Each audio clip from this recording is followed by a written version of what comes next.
There are a lot of plants that can produce biodiesel or bioethanol, but the productivity varies an awful lot. And what is more important, what is the total cost? What's the climate cost? What's the social cost? What's the ecological cost? Those need to be taken in account.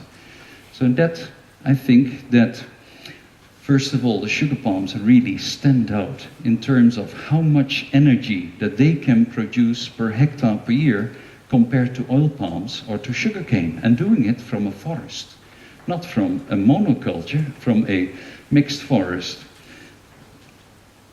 And there are only 70 producing trees needed per hectare in that mixed forest to achieve 24,000 liters of ethanol per hectare.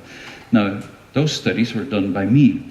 So people say, well, he must be exaggerating this and that. So there were 6 independent studies done, and all of them said that I was wrong, that the yields should be much higher than what I had given them.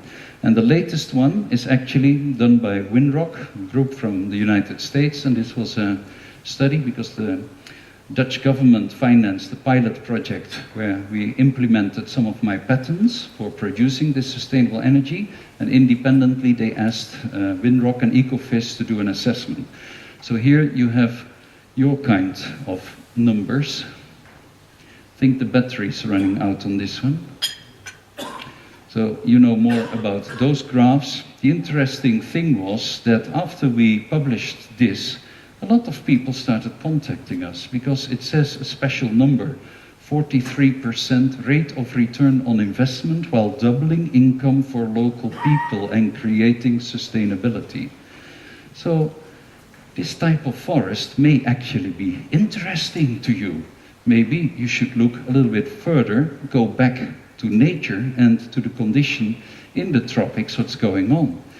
We have done this planting already since 1989, and the results of the plus trees that we have planted are amazing. These trees also provide food security, and they don't die when there is flooding. So the Irrawaddy Delta, when they had sugar palms, they would have had food and sterile drinks in great abundance. They survive fire, so they can even provide buffer zones to protect the forest behind it. And by creating so many jobs in the buffer zone, you actually keep people away from doing work in illegal logging, where they're dying with malaria in camps and making a little bit of money, breaking their backs. They prefer actually to stay closer to their homes and have a better income and be able to go home in the evening.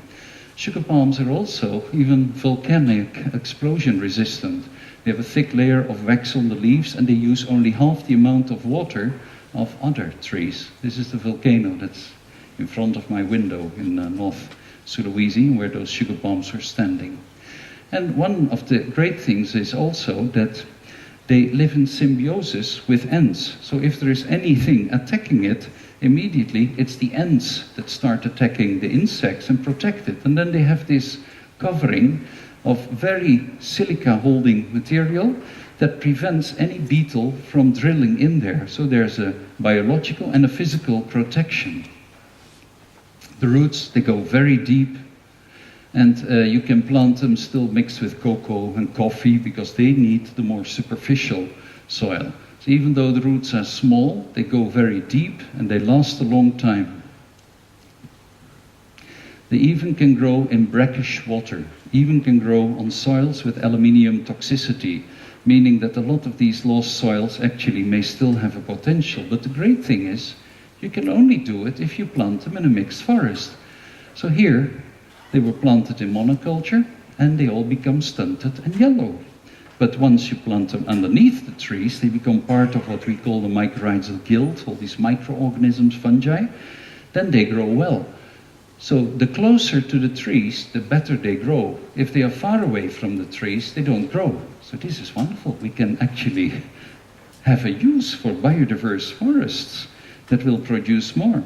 And you can grow a mixed age forest that at any time will have young and adult trees in the same ratio, and that will produce year-round. So this is an 8-year-old forest that now has already created a huge amount of energy and a huge amount of jobs.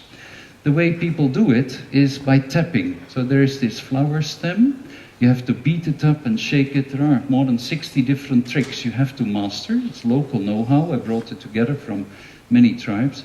And then the juice drips into that jerrycan and you collect it. And let's see.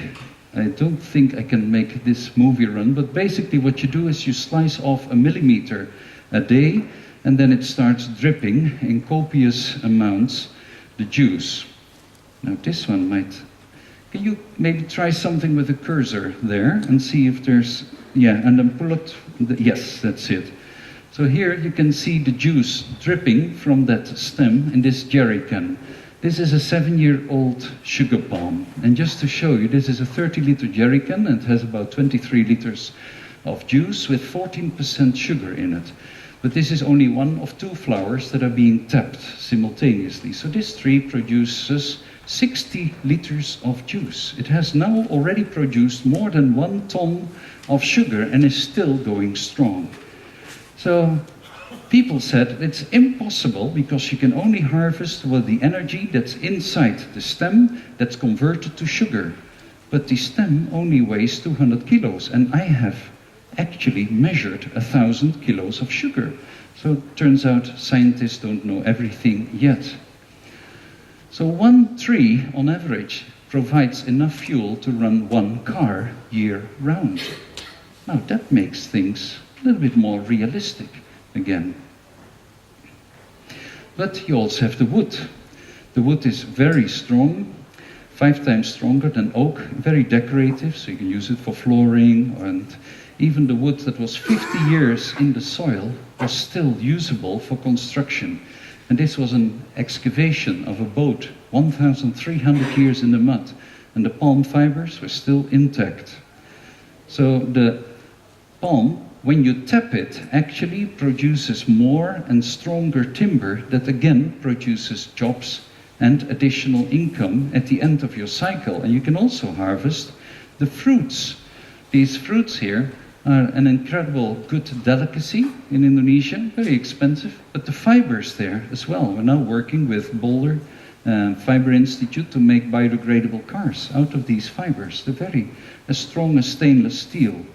So you have all these products that create security. You have the fruits, you have the starch, you have the palm heart, you have the carbohydrate juice, the honey, all of them food products, even the larvae that you can mix that grow inside the stem with tree leaves that become cattle feed from leaves that would otherwise not be able to use.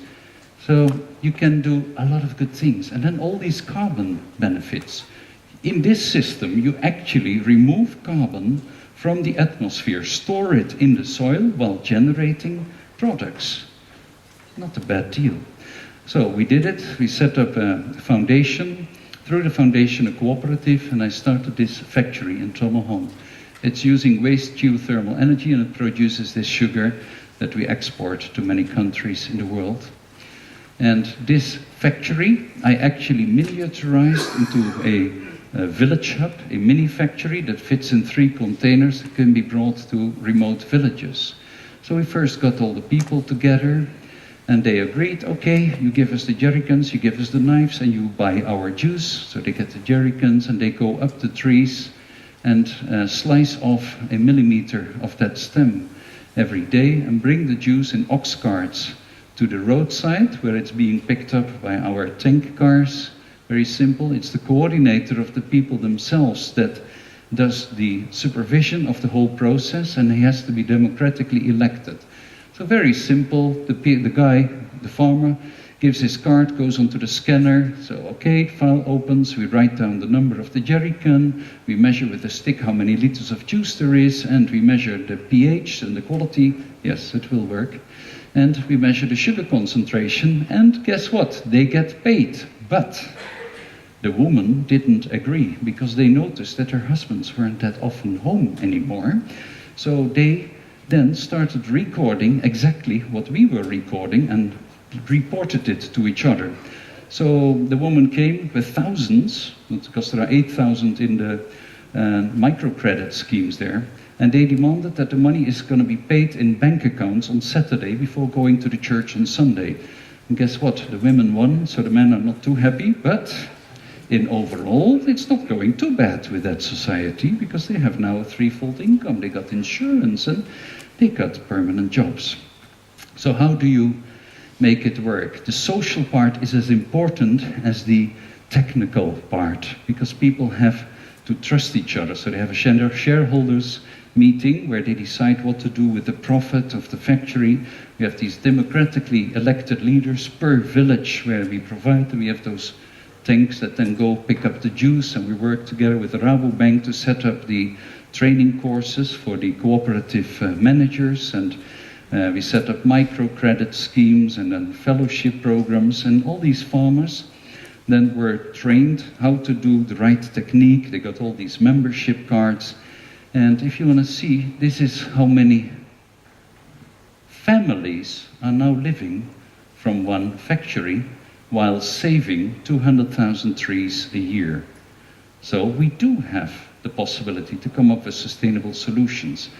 But in our case, we have a geothermal plant, and the waste steam we get for free, and that is what is saving all the trees in our forest there. So now wildlife is coming back.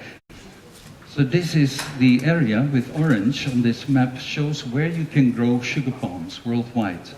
We have the right altitude, temperature, rainfall, soil types, and where you do not destroy virgin rainforest. And if we look at places where we can produce ethanol cheaper than Brazil can do it, that's this land. That's 1.6 billion hectares, assuming an income of $5 per day for the farmers doing the tapping.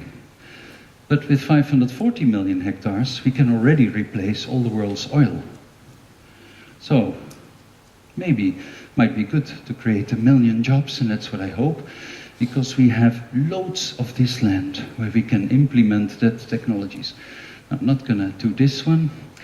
The village hub, this is one of my patents. How to roll it out is actually a mini factory where you put in the juice, some yeast and some training, you connect it with a satellite dish, and you get local products out of it. I'm almost, it's not yet 5, you know, I'm gonna finish it. Wow, you should see her eyes, guys.